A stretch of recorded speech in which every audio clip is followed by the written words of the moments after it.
Hello, everyone. Welcome to the Game Analytics webinar.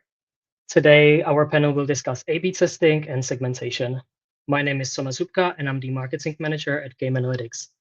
For those unfamiliar, Game Analytics is the leading analytics and intelligence platform for mobile, Roblox, PC, console, and VR games, providing powerful tools to optimize game performance, improve player experience, and support market research.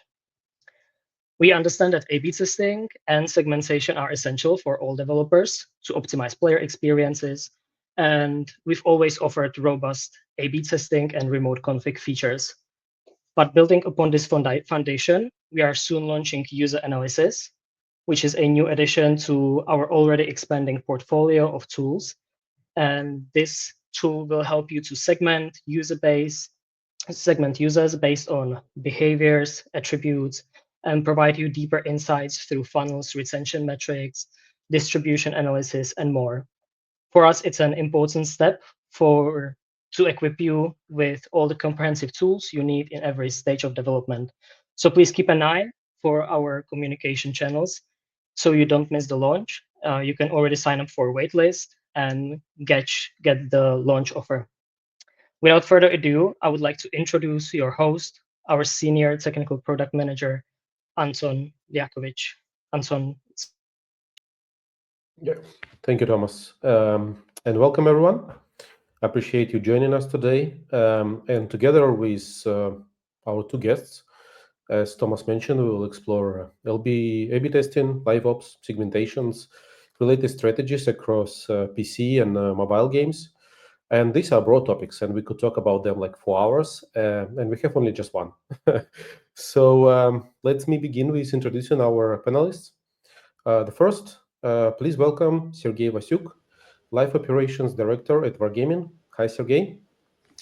Hi, Anton. How are you? Good. I hope you're feeling better, you're feeling good and ready for today. Sure, 100%. Awesome. The weather in Cyprus is outstanding right now. Yeah, it's always nice place to visit for sure. And second, I'm pleased to introduce Alireza Khorshidi, it's product manager at Balut Game Studio. Hi, Alireza. Hi there. Good to see you guys. How are you feeling? Yeah, I'm feeling great.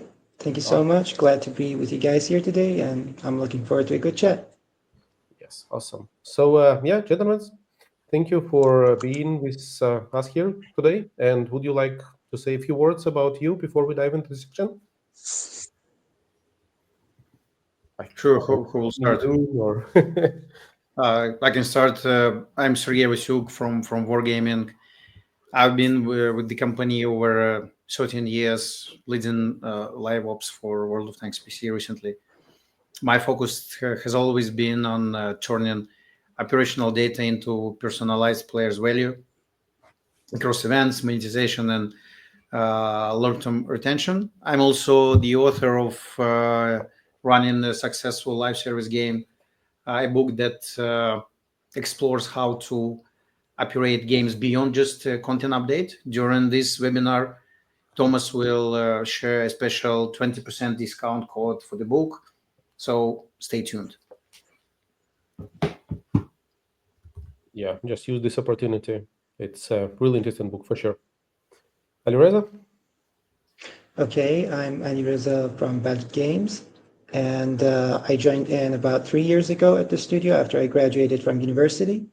And I've worked on a couple of cooking simulation games mostly, but our most recent project is a clone of Monopoly Go for our local market, and I'm happy to share what we've been doing so far with our projects. Okay, thank you both. Let's go straight to it. And our first section is testing for gameplay and progression. In game development, fine-tuning gameplay is both an art and a science. And A/B testing has become essential for this science part. It takes the guesswork out when making changes and let us see real data to guide and make decisions. Whether we're adjusting difficulty or tweaking the XP needed to level up, running an experiment helps us to see what actually keeps players more engaged. So it's all about making sure when we tune a feature, we improving the player experience and not harming it. Sergey, let's start with you and PC perspective. In your experience, what gameplay or progression elements are tested the most through maybe experiments? Do you often play with things like difficulty, in-game economy, onboarding, or gameplay mechanics? That's a great question. And from the PC side, especially in the long running title like World of Tanks, our approach to A/B testing is very, I would say, intentional. So we generally do not run A/B test on core gameplay systems, things like progression, tutorials, or core mechanics. And that's for one key reason: fairness. Testing gameplay change in live environment without a controlled and clearly communicated structure can break trust. That's hard to justify to players why two people in the same battle might get different difficulty or rewards. That's why for these critical elements we use special test environment. We call it first one, we call it common test, testing the next game updates before its release. The second one is super test, close test for new or existing things or map. And the third one is sandbox test, large scale test of major new game mechanics. So this separation ensures our live environment remains fair and balanced for the entire player base. As I explained in my book, if you break player trust once, no amount of data will fix it. Yeah, that's true. You can. It takes time to gain trust, and then you can easily lose it, and players will not come back. Now, Alireza, on the mobile side, how do you assess the impact of changes on a player? Mobile players often have shorter sessions and different play patterns compared with the PC players. How do you measure whether a change actually helps players stick with the game longer, or like what metrics or observations do you use? Okay, so with each change or with each test that we run, we are aiming to usually affect KPI. So it could be retention rates for a specific day, or it could be conversion rate. So there is a KPI. So it's a really good idea to connect each of those to a KPI and understand what we're really, really trying to improve. But sometimes when we make a change, it could be difficult to spot the difference in that KPI. Maybe we hypothesized improperly, and that led to a difference in KPI, or some other change um, stopped it, didn't let it really see the effect there. So what we usually do is we try to find a middle metric that that feature or that change is going to directly affect, and we try to measure that first. And then that metric should somehow connect to a KPI. So let's say if we are trying to improve retention rates for day one, and if we're going to make a change in our tutorial, we should be able to spot the difference in the funnel for the tutorial. So we usually try to do that. Change connects to a metric that connects to a KPI. It's easy to spot the difference in the metric, but the end goal is to affect the KPI. Now, if the change didn't work, we can start hypothesizing even more. What happened? What other change stopped the difference? Okay, cool. But I'm curious about the difference between platforms. Like, there are different limitations and challenges when running experiments on mobile and PC. Sergey, can you share any unique challenges when you face when A/B testing on PC games compared to mobile? What should developers keep in mind about the environment where they Look, it's not metric? something. It's not something unique, but where A/B testing really shines is in live ops personalization, especially when it's contextual and opt-in. Think of a players who just won or lost three battles in a row. That's a natural trigger for a retention intervention. Here we can show a different offer or a quest based on their behavior, and the player perceives it as a tailored and not manipulated offer. So lately, I can share a couple of examples from our previous test, but I'm curious how it works for mobile. Yeah, exactly. How it works on mobile? Like mobile games, they have a huge player base, right? At least this is every mobile game aims to. But there are, of course, other limitations like platform rules or update cycles or even device compatibility. What issues do you look into when running A/B tests on mobile? So our game is currently in soft launch. So it doesn't make sense for us to run an experiment on users that have stayed for 3 months or for 5 months because their numbers are a little lower. So as we're trying to improve our game, we usually focus on new users that come in with each update or each campaign that we run for each update.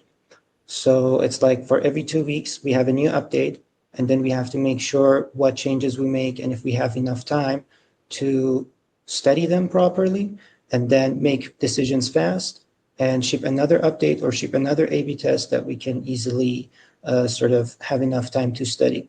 Now, there might be other things involved too. So it could be the size of the players that have to be there. That means that we will be acquiring users at a specific pace.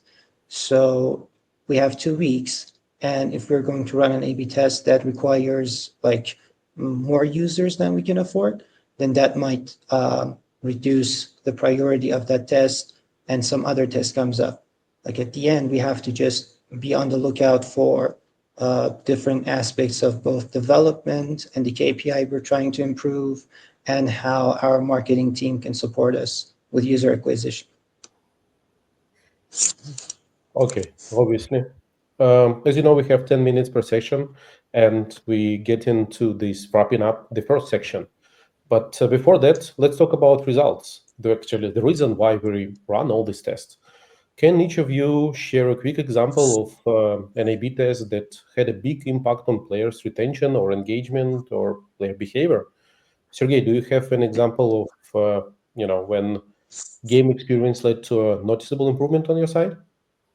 Yes, I have two examples where we actually try to support new player progression with A/B testing, and it was a PvP hint system test. The idea was pretty much simple: deliver in battle and pre-battle tips to help new players make better tactical decisions. Half the players got the hints, half didn't, and the results were surprising, I would say. The hints group showed better in battle behavior, more hits, better survival, high consumable use, but they also had worse retention. So day 1, day 7, day 14, retention all dropped.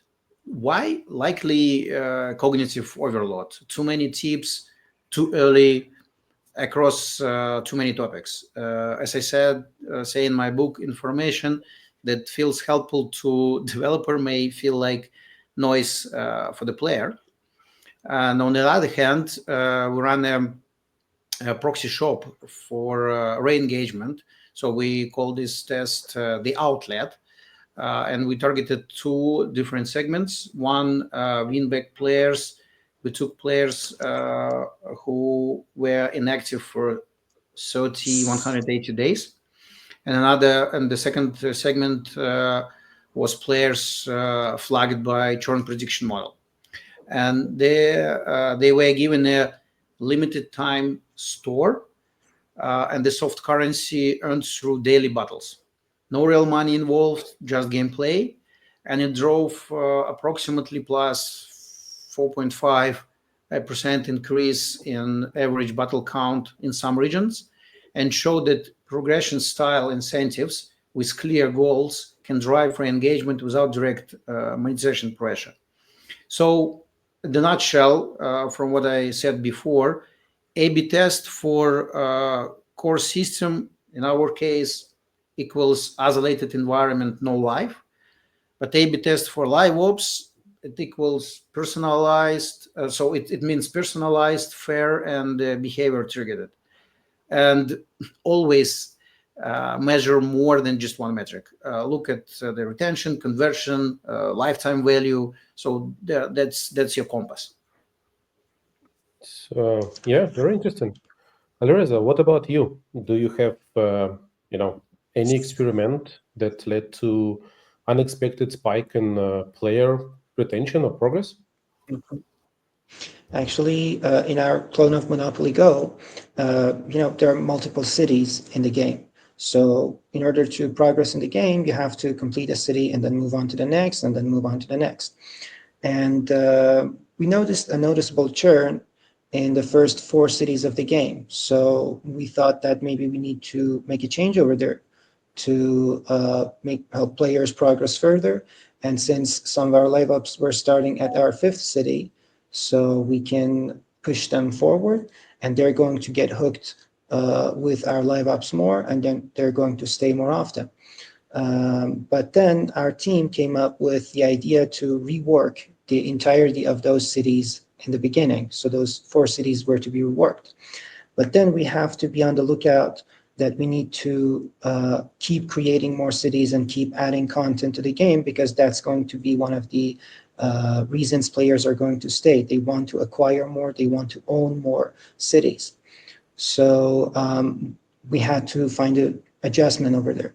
And the test we came up with was we switched the order of some of our cities. So some of the cities that looked better and were more visually appealing, we brought them in the first. And those first cities, we moved them further. So if somebody is hooked with the game, if they like it, there's a chance that they won't churn because the cities aren't looking as good. They're probably more hooked on the competitiveness of the game. So we did that. And what happened was in the second city, we had a 10% improvement in churn. So the churn was reduced by 10%. And we learned that if we sort of offer better visuals with each city, then players are going to stay more often. Now it made sense for our team to go back and rework those cities. But still, we kept the doors open for experiment because, well, maybe they just didn't like the city or the colors or some other reason. So we have those cities reworked. We're just waiting for the right time to test that again and see what we can draw from that. It's a very interesting story. I see some comments popping up, but one of these about A/B tests and results was misleading. We actually have it. We will discuss it slightly later, so be patient here. So yeah, and it actually concludes our first session. We've discussed why testing is critical to fine-tune the game experience, and now let's build on this foundation and move on to the next topic: segmentation. So yeah, if A/B testing is about finding what works on average, then the segmentation is about recognizing that one size doesn't fit all. In any game, especially a live service game, your player base is made up of different segments of players, each with their own play style, spending habits, preferences. And by segmenting these players and tailoring content to each group, we can ensure that each player has a more personalized experience. This is extremely important for LiOps and for player retention. After all, delivering the right content or reward to the right player at the right time can significantly increase engagement and retention and involvement in the game. This time, Alireza, let's start with you. Can you give us an overview of the main ways to segment players in mobile games? What segments do you typically look at? Are you looking in things like player level, player style, region, something else? Tell us about your approach. Okay, so maybe one of the most important events is transactions. So we try to first identify which group of players are spending more, which group of players are spending but not as much, and which group of players are not spending at all. But let's say that we're going to take that and add some other information about it to that too. like their lifespan, how many days has passed since their last visit, their acquisition source, and maybe other information about their engagement with game features like some live ops. So maybe we could include in if they're ranking well in our leaderboards, and we can put that all together. And if we do that properly, now we can sort it like a big Excel sheet of 10,000 players, but with them sorted based on some sort of criteria. And now we can group them. So, for example, if some players have made purchases and have progress to the last city in the game, well, that could be a segment. They were lucky enough and they were spending. And if there is another group, let's say, that have spent but have churned, then there could be some entirely different reason for that, and so on and so forth. So by doing that, we can understand what has happened with each player, with different groups of players and their interactions with the game, and at the same time connect it to other information like are they staying long enough in the game, or are they monetizing enough in the game? And then by studying them, getting deeper into their behavior, we can understand that whether we should try to mimic the same thing for other groups of users or not. So we're still looking into that. We're still learning from that, but that's one of the approaches we take. Very interesting. Sergey, do you use similar segmentation strategies in PC gaming space? How might segmentation different for PC gamers? Do you rely maybe more on skill-based segments? Uh, Look, segmentation is the heartbeat of our live ops strategy. So we don't just divide players by activity. We understand who they are, why they play, how they behave, and where in their journey. So in my book, I describe four core segmentation types that we apply at Wargaming. Number one, marketing segmentation, the who. We look at demographics and psychographics to understand motivation. Are they a social player, strategist, or killer?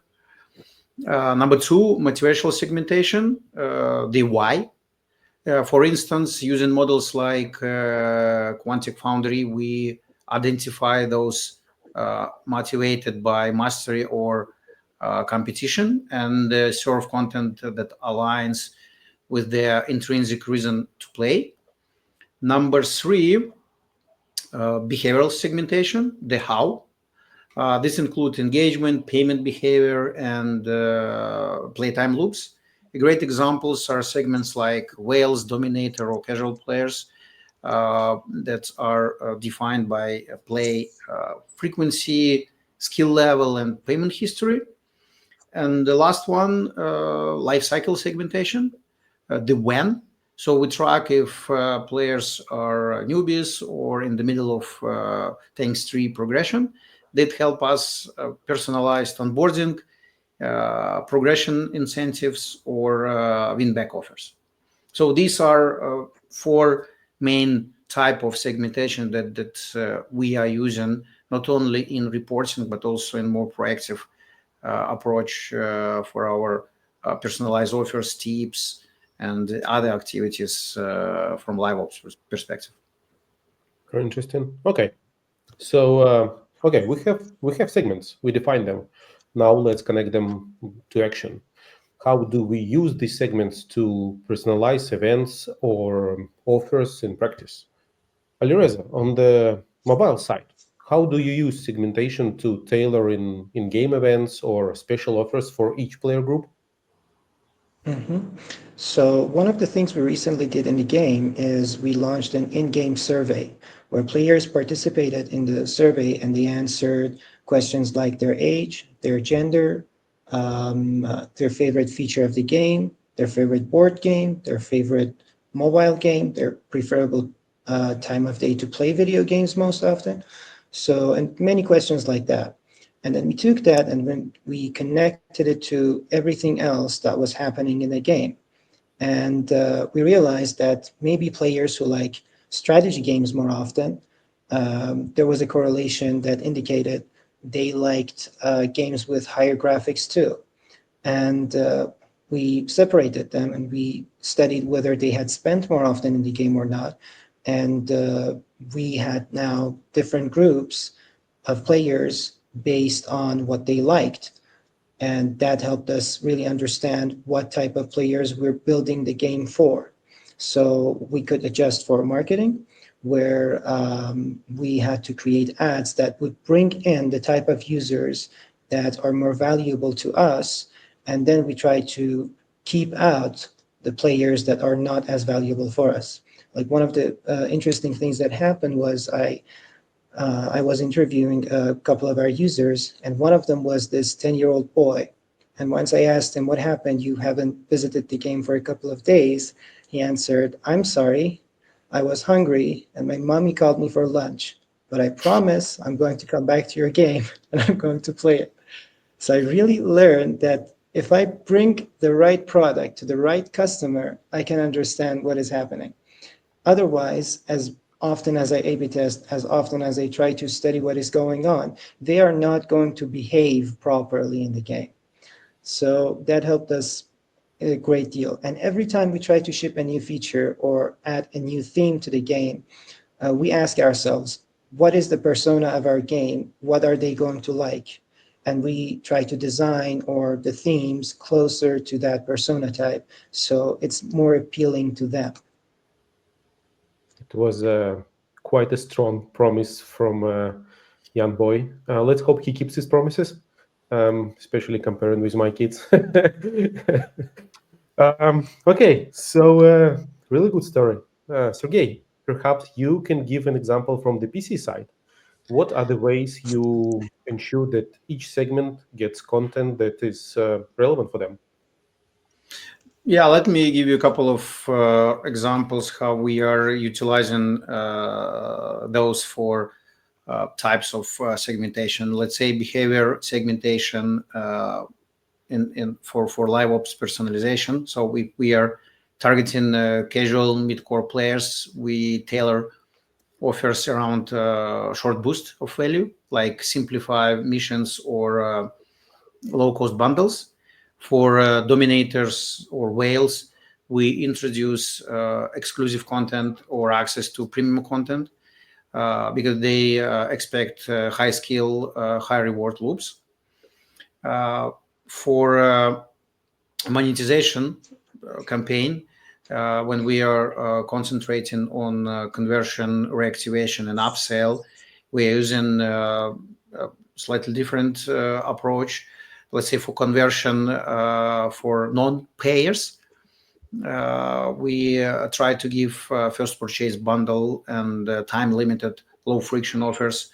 If we're talking about upsell, which is more relevant for active payers, so here we're using targeted offers with increasing depth and personalization, such as progression bundles or loyalty store that I mentioned before. And also there is one applicable type of our campaigns around win back strategy, and we use kind of guiding principles here, because the lapsed player who has 3,000 battles and players who just logged in once 30 days ago, these are two different players. So that's why for recent or highly engaged churners, we try to set up more automated high touch win back flow via emails or messengers. For occasional returners, so we are using them for we work with them in more like re-engaged way through seasonal campaigns or events. And if we're talking about cold players who are, so our approach to them are like to new users, because in most of the cases they literally even forgot their password. So here we worked with more like awareness style campaign across broad media. Okay, very interesting. We actually have quite a few good questions in the chat. Let's start with the first one. Thomas, yes. So I think, Sergey, you would be able to answer this one because you have a big experience working with this. So have you noticed any shifts in gaming culture that are prompting changes in how we approach testing and work with analytics? It's yeah, very interesting question regarding the gaming culture. You know what? I mean, historically, for World of Tanks, we have our core audience is like 35, 40 plus males. But recently, we noticed that our MAU includes big amount of or big percentage of very young players. So we also, like Alireza mentioned, using surveys for a different type of questionnaire. And during this surveys, we always asked players to share their ages. So right now we have more or less accurate data in terms of age, and we see that our audience for some regions, especially in North America or Asia, there are a big percentage of young players, and for them, because this is our assumption, literally, because they were born with mobile games, so they are more open for these offers and the promotions that's really very usual in mobile games compared with PC and the console. So for them, all of these mechanics, I'm not talking even about loot boxes, even like random bonuses or very very short term goals quest. They have worked better compared with our more mature players who prefer more relaxed way of consuming content and playing on their kind of cadence. Okay. Okay. Thank you for answering. I hope it answered the question. Moving to the next one, we also have second interesting question, quite a long one, but let's see. So for segments around behavior or motivation, as user game mentioned, how do you determine whether to apply the segmentation concept to the players or to their behavior? Yeah, you can read the rest, of course. So, Alireza, maybe you can share something from your perspective, maybe some frustration you see on mobile side or the games you were playing with. Right. Right. So that is one of the struggles I'm having right now because when I try to sometimes I kind of find it fun that I can choose a player from a particular segment and sort out everything they've done throughout the game. Like it becomes a 10,000 row sheet, and I go through every single line and I try to identify like what type of thing this player is doing, what happened that led to the next step, why did they become more of a social user, why did they become someone who is competing more on the leaderboard. I'm pretty sure there are easier ways to go on about it, but that is kind of a struggle that I'm having right now. So if you guys have a good insight on that, I'd be happy to hear and learn from you. Yeah, Sergey, could you share your experience? Uh, Look,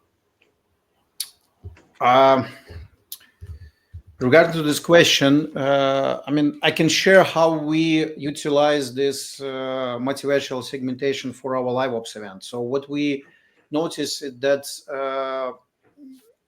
this is the classic. There are four types of players, like killers, achievers, explorers, and socializers. So when we talk about game like World of Tanks with millions of MAU, you should never stick only to one type of this motivation. So that's why when we designing and then launching our live ops event, we always try to include features to any event which will suit to different types of this motivation. So let's say we understand that there are a lot of players. We don't know exactly a percentage for whom the competitive part of this event is more important rather than the social one. So that's why we definitely will have a leaderboard or some different type of challenges. If we talk about socializing, I will give you an example. We had a live ops event for the World Cup in Qatar in 2022. So, and in order to have the social type of interactions inside the event, we introduced friends room. So basically there were kind of events inside the event. So there was a main progression, and each players could create their own friends room, invite their friends, and have some like small actions inside this room. So literally, when we're talking about this type of segmentation, we're not using it in terms of personalized offer or any type of this rule-based interactions. We are using it in terms of covering the whole population of our players from the feature perspective. Okay, very interesting, and it's not easy, of course.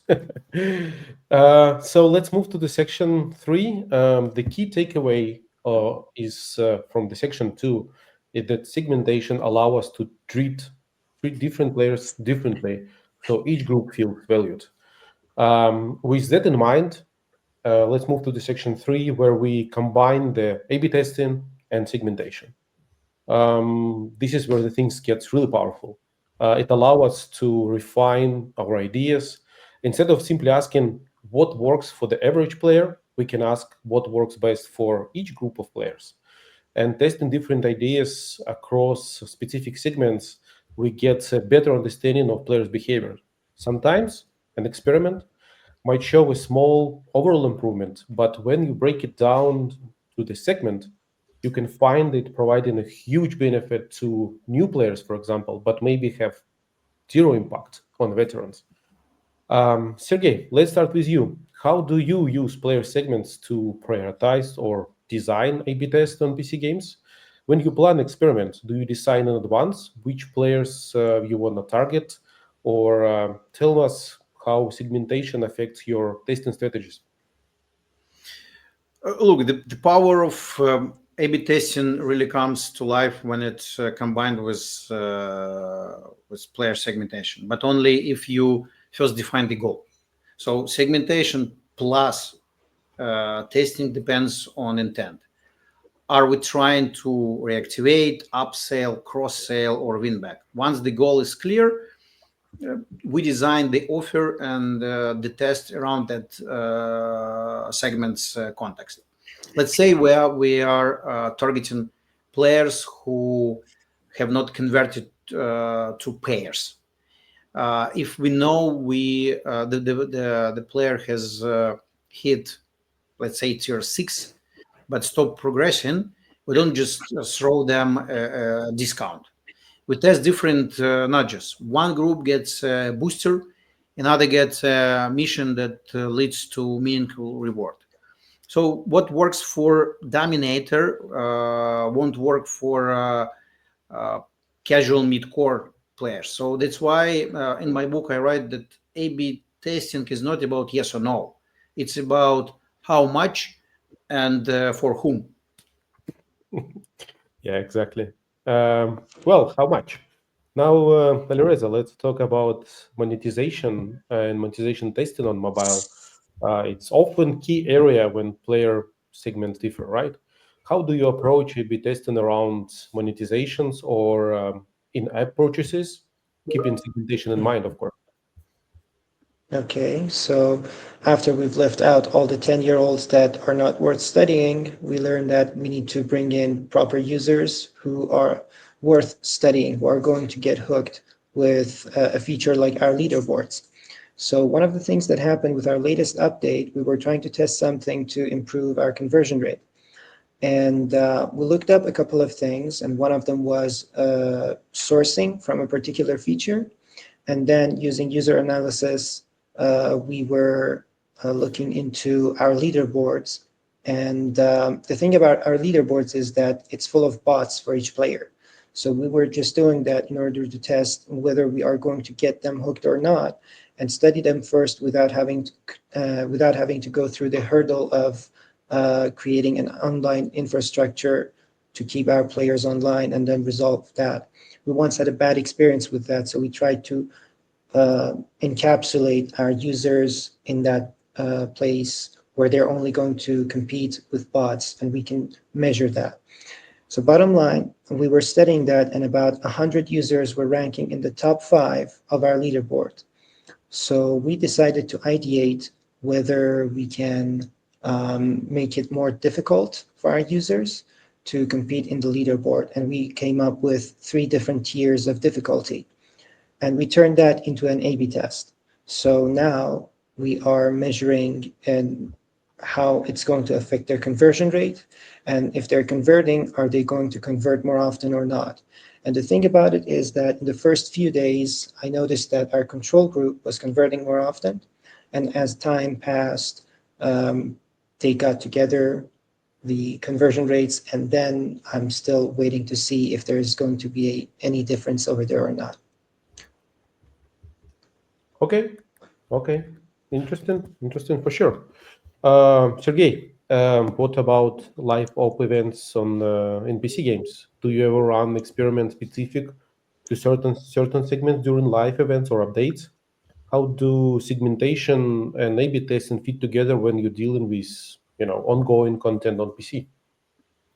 Look, as I mentioned, we do not use live environment for the events which are for the entire population. And again, the main point is the fairness.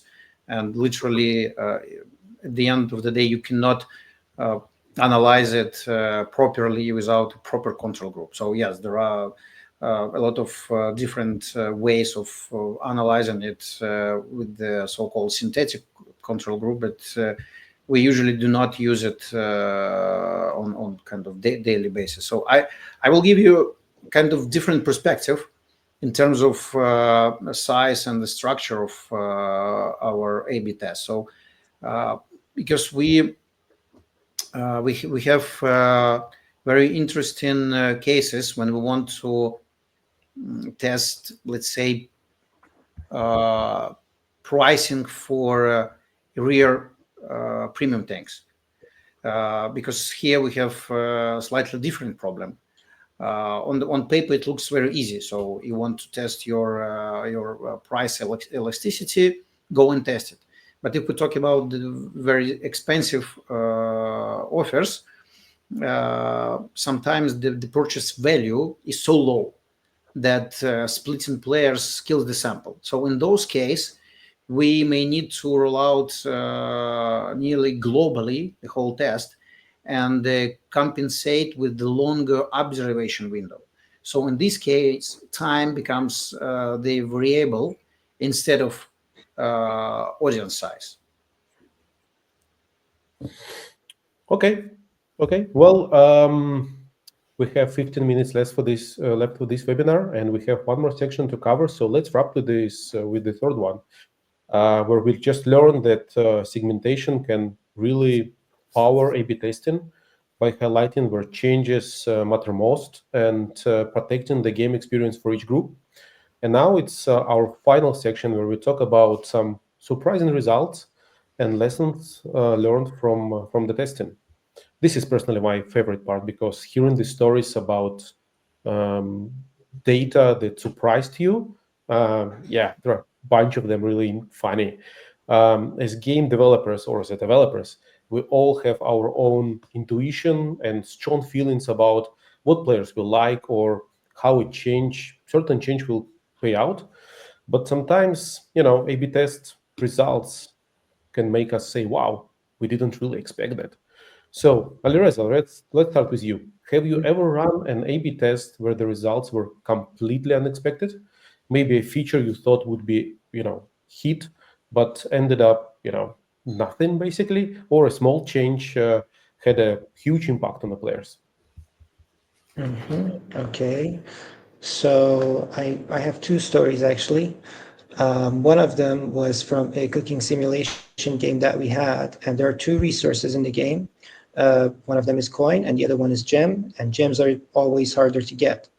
And normally users start with 50 gems. So we wanted to A/B test that to check if we were to change the amount of the initial resources, would that affect the player's conversion or not? And so we took two extremes. There was one control group, then there was a group with the lowest number, which was 5 gems, and then there was another group, the high extreme, with 500 gems. And what happened was, well, both of these outperformed the control group in every way, engagement, monetization. And even more interesting was that the group with 500 gems had better conversion rate compared to the one with 5 gems. So what happened was at the end, we learned that if we source them more, there's a chance that they are going to convert more. And maybe at the time we hypothesized that it's because they get to experience more of the game. Now, one another story was, again, from the cooking simulation game, we made a PvP game out of the cooking simulation. And usually from the first game that we had made, our characters speaking and their dialogues, they were an essential part of it, and our users really liked that. So at the end, we were working on the game for about 9 months, testing different things. And from one of our interviews from our users, we learned that maybe these dialogues aren't fun.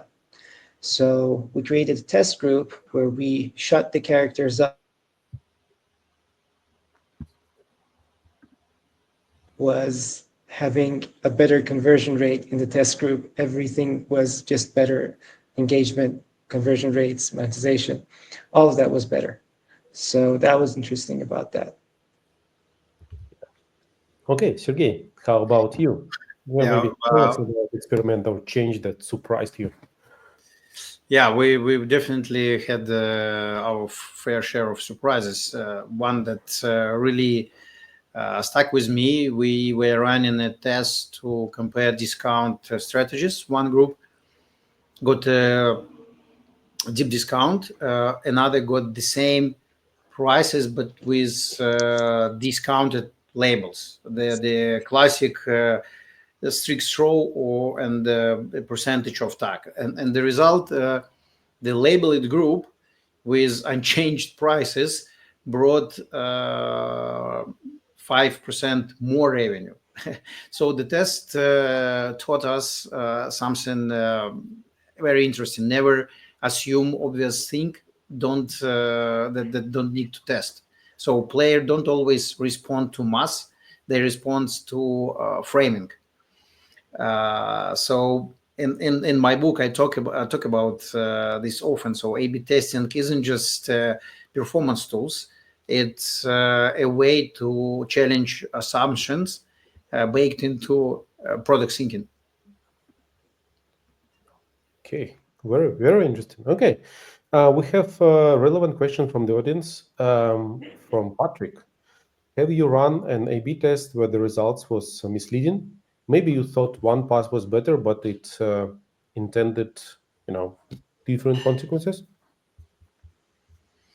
Yeah, there were we have been tested.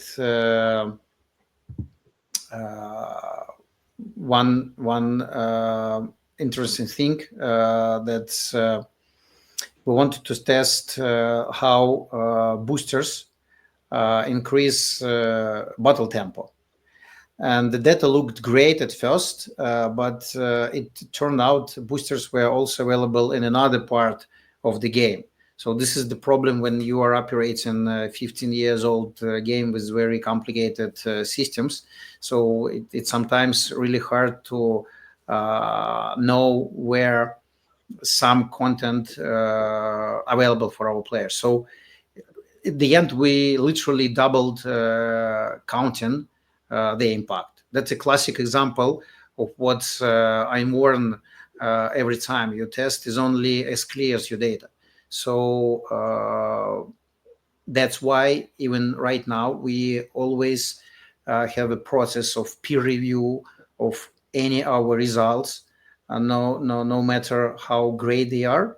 This is kind of mandatory process, and we usually ask like external team, I mean external inside wargaming, to cross check what we have. Okay, well, this is how it is.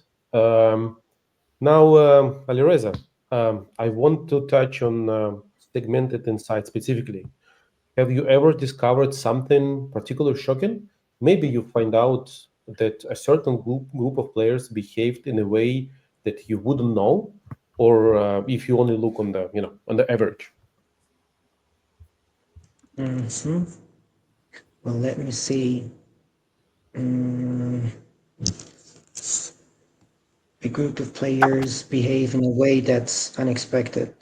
Well, that was mostly, I think, the one with the PvP that I mentioned, the PvP game, where